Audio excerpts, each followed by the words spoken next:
Welcome to the Untitled Show. I'm Dr. Yannick Poli from UntitledSolution.com, and today we're answering the question, how is the ADHD brain different?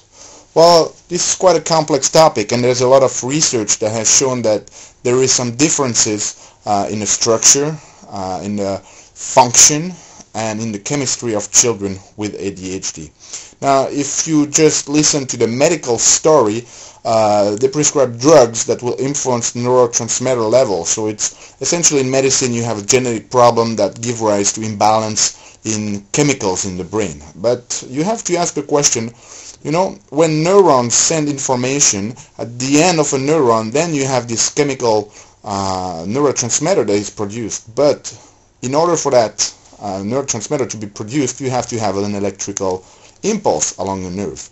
And there's more and more studies that shows that actually what's happening in the brain of children with ADHD has nothing to do with chemistry, but it has to do with how their brain activates electrically, if you want.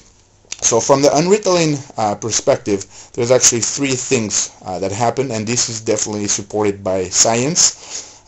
If you want to know more about it, you can go on our website, and there's a free ebook in the ebook room called ADHD and the Brain.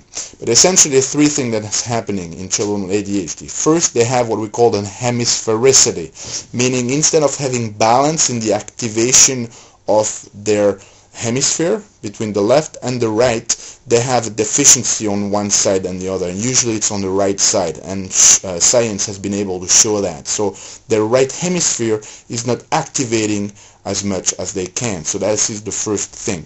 The second thing is that usually we have a developmental delay in the brain, meaning, for example, the child may be 10 years old, but parts of their brain may be 7, and this is why they cannot control their behavior, for example. So, and this is related to this hemisphericity that we talk about. So parts of their brain, especially in the right hemisphere, has not developed as fast as the other one.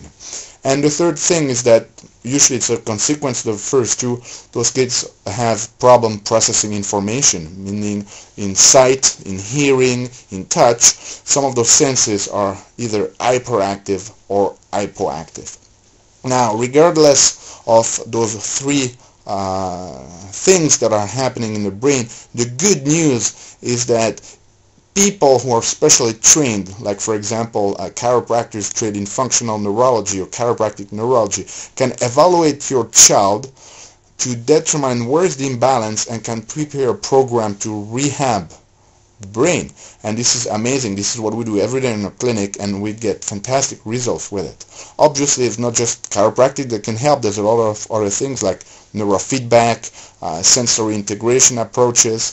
But what you have to understand is that what's going on in the brain of children with ADHD is not that much changes in the structure, but changes in the function, how the brain activates electrically, how it communicates between the different parts, and all those things can be helped naturally. So if you want to know more about this, as I said, go on our website, you go to the ebook room, and there's a free book about ADHD and the brain.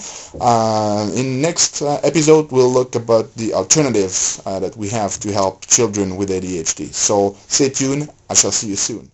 To get 20 more videos like this and 2 great free bonuses, visit untitled.com/free.